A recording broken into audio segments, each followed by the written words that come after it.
Halo, Assalamualaikum. Selamat datang kembali di channel Klinik HRD bersama saya, Wijayanto. Dalam episode sebelumnya saya sedikit mengenalkan kenapa HRD yang menjadi perhatian atau minat saya, yang saya yakin juga banyak pemerhati atau peminat HRD, baik sebagai karyawan, sebagai anggota manajemen, direksi, bahkan komisaris atau pemilik perusahaan. Kedepannya kita akan membahas beberapa pokok bahasan yang berhubungan dengan HRD, antara lain proses rekrutmen atau pengadaan sumber daya manusia, kemudian proses pengembangan dan pendidikan pelatihan sumber daya manusia, dan dalam era industrialisasi saat ini saya juga akan sedikit membahas tentang hubungan industrial yang kalau di Indonesia disebutnya adalah hubungan industrial Pancasila, yang intinya bagaimana menciptakan suatu kondisi hubungan industrial antara karyawan atau pekerja dengan pemilik perusahaan atau yang diwakili oleh manajemen.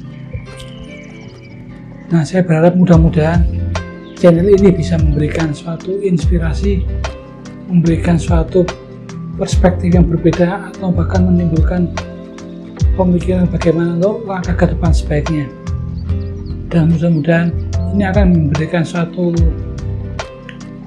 wadah bagi komunitas yang akan berkecimpung di bidang HRD, baik sebagai karyawan, anggota serikat pekerja, pengurus serikat pekerja, anggota manajemen, bahkan adik-adik yang mungkin saat ini masih belajar di perguruan tinggi, baik di jurusan psikologi, mungkin teknik industri, produksi, dan lain sebagainya, termasuk dari jurusan manajemen. Silakan di subscribe dan di share untuk teman-teman atau kolega yang mungkin nanti akan mendapatkan manfaat dari keberadaan channel ini. Baik, tadi saya katakan bahwa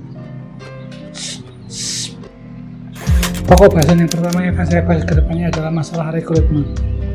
Rekrutmen merupakan suatu proses bagaimana kita bisa mendapatkan calon-calon karyawan yang akan diseleksi untuk menjadi karyawan. Jadi kita baru mengumpulkan calon-calon atau kandidat-kandidat untuk dites atau diseleksi menjadi karyawan. Itu sebabnya kita sering menekankan proses ini disebut dengan proses rekrutmen dan seleksi. Jadi rekrutmen adalah proses untuk menyediakan atau mengadakan calon-calon karyawan yang akan diseleksi untuk menjadi karyawan. Baru calonnya. Kalau calon-calon yang diinginkan sudah didapatkan, maka proses berikutnya adalah proses seleksi, di mana proses seleksi ini untuk mudahnya adalah membuat semacam saringan dari sekian banyak calon-calon karyawan yang sudah didapatkan. Siapa saja yang paling memenuhi kualifikasi atau kompetensi yang diinginkan. Nah, di dalam proses rekrutmen dan seleksi ini ada satu proses pendahuluan sebelumnya yang harus ada, yang disebut dengan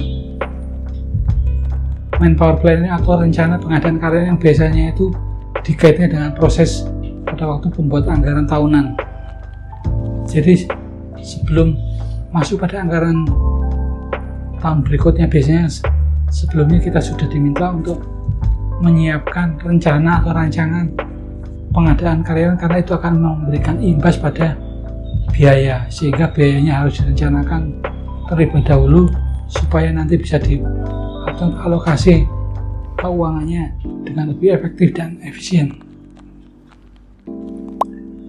Nah, di dalam manpower planning seringkali orang hanya terjebak kepada jumlahnya, dan ada kecenderungan, jadi ini adalah satu pitfall atau kekurangan atau kelemahan dari yang namanya manpower planning.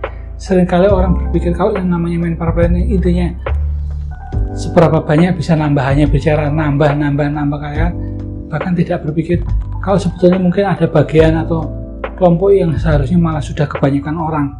Jadi manpower planning yang baik seharusnya itu terdiri dari berapa saat ini kondisi sumber daya yang ada di suatu divisi atau departemen, per posisi atau perjabatan, kemudian tahun depan sesuai dengan rencana bisnisnya ada berapa jumlah karyawan yang diperlukan untuk tiap departemen, divisi, atau bahkan tiap posisi, sehingga kita bisa tahu apakah jumlah karyawan itu sebetulnya kelebihan atau kekurangan. Nah, kita bisa masukkan dalam bentuk worksheet atau lembar kerja sehingga kita bisa tahu apakah hasilnya itu plus atau minus.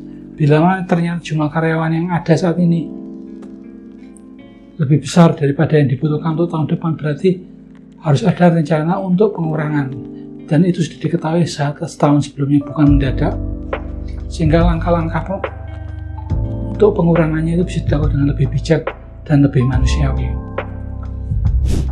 Nah, kalau misalnya karyawan sudah masuk, mau diapain langkah berikutnya, proses berikutnya kalau sudah ada sumber daya manusia di dalam perusahaan atau organisasi adalah bagaimana kita mengembangkan potensi dan kemampuan yang ada pada diri seorang karyawan untuk memberikan atau mencapai titik maksimumnya sedapat mungkin.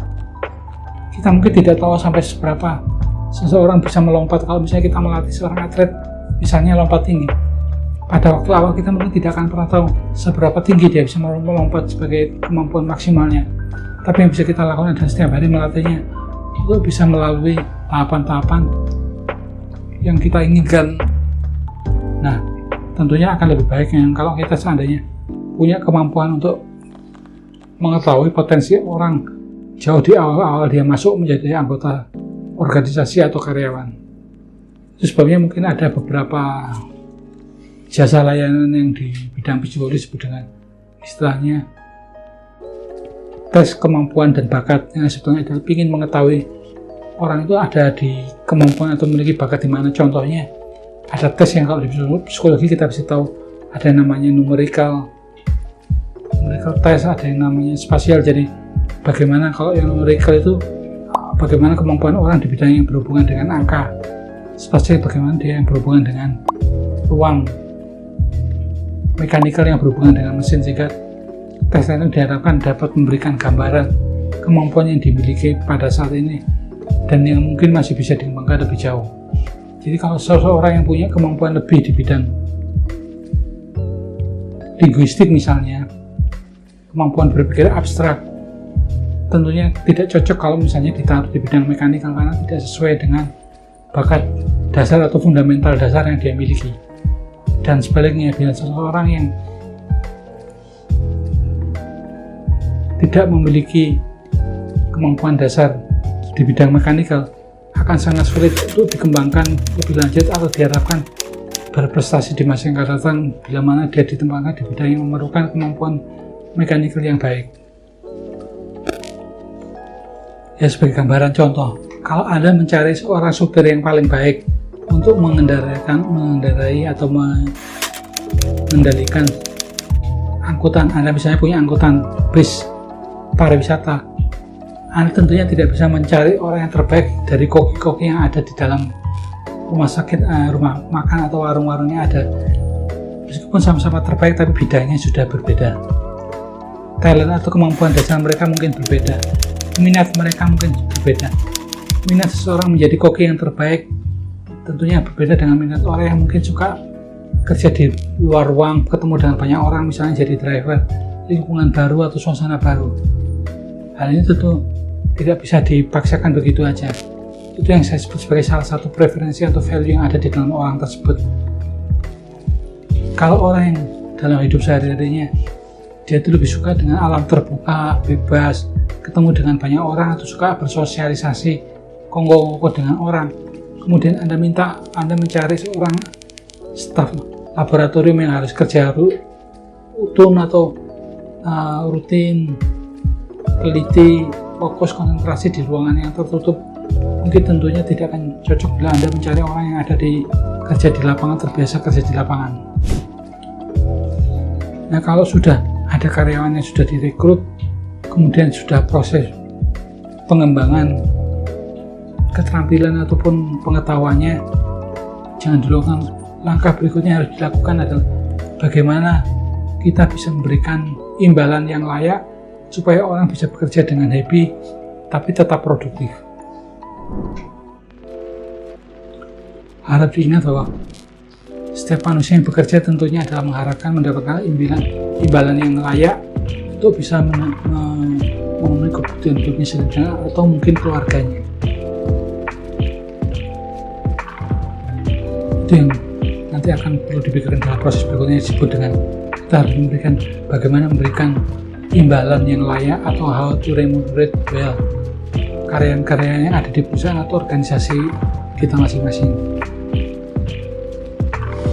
Itu sesuatu yang gampang-gampang susah, karena pertanyaannya itu seakan-akan harus menjawab. Misalnya, berapa yang dikatakan cukup? Kalau Anda nanya 100 orang, dari yang pertama sampai ke 100, coba tanyain masing-masing berapa gaji yang cukup. Mungkin jawabannya tidak akan pernah sama. Sama seperti kalau misalnya kita ditanya, oh saya menggali lubang sudah dalam. Nah, yang disebut dalam itu seberapa dalam. Tiap orang mungkin punya persepsi yang berbeda. Ya sama seperti misalnya kalau kita makan rujak, mau pesan rujak yang pedas. Pedas itu berapa lomboknya? 10 sudah pedas, 5 sudah pedas, 3 atau 100 baru pedas. Itu punya suatu nilai yang berbeda-beda setiap orang.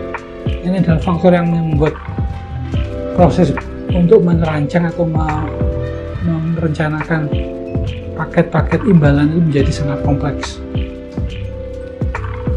Contoh, pemerintah misalnya membuat undang-undang atau membuat peraturan untuk jaring-jaring pengaman bagi kesejahteraan manusia.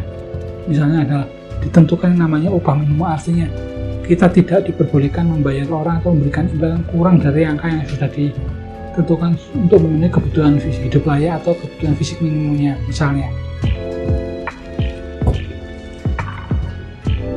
Nah, setelah kita menjalankan proses rekrutmen karyawan sudah ada di dalam organisasi atau dalam perusahaan, kemudian kita sudah melakukan proses bagaimana memberikan imbalan yang baik, yang efektif supaya mereka bisa efektif, bisa happy tapi juga tetap produktif. Artinya happy bukan berarti mereka selalu harus diberikan yang setinggi-tingginya sehingga itu melebihi kemampuan perusahaan, yaitu tidak realistis. Tapi juga tidak boleh mentang-mentang mereka butuh kerjaan diberikan angka atau diberikan imbalan seminimal mungkin. Ada joknya atau ada guyonannya gini, ya kalau Anda bayar kacang Anda dapatnya monyet. Artinya apa? Ya enggak, jangan berharap dia berpikir dan bertindak seperti manusia. Ya kalau dulu guyon-guyonnya kalau zaman kerjaan, orang bilang misalnya, cak nang pasar gede 5.000, hati-hati yo, pasar beri biasanya tarif normalnya 10.000, Anda cuma nawar 5.000 minta selamat lagi, kan guyonnya 5.000 jaluk selamat kan gitu. Yang sama dalam memberikan imbalan, kalau kita menginginkan orang memberikan sumbangsi yang terbaik dari pikirannya, tenaganya, hatinya, ya tinggal memikirkan saja. Kalau kita dalam posisi mereka, apa yang kira-kira yang kita harapkan?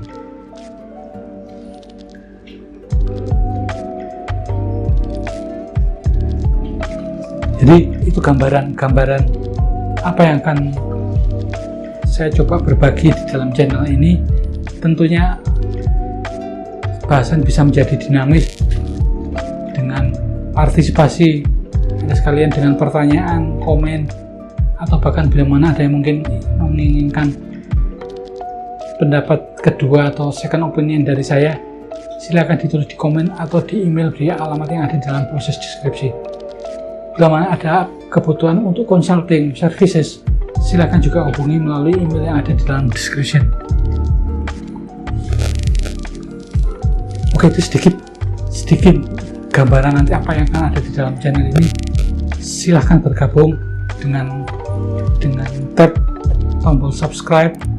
Silahkan di-share dengan mungkin teman-teman sejawat Anda, atasan Anda, bahkan pemilik perusahaan atau organisasi di mana Anda bekerja, bila mana Anda sebagai seorang profesional atau pekerja, dan bila mana Anda adalah mahasiswa atau mungkin pelajar yang punya keinginan suatu saat menjadi karyawan yang mungkin ingin tahu saran-saran saya atau tips-tips bagaimana caranya untuk sukses, misalnya lulus tes masuk perusahaan, apa yang seharusnya dilakukan misalnya.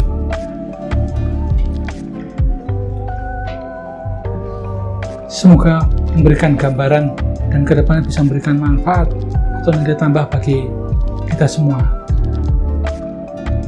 Tetap sehat, jangan berhenti untuk mencari ilmu kemanapun kalau perlu harus dicari, apalagi zaman digital sekarang sudah ada Mbah Google.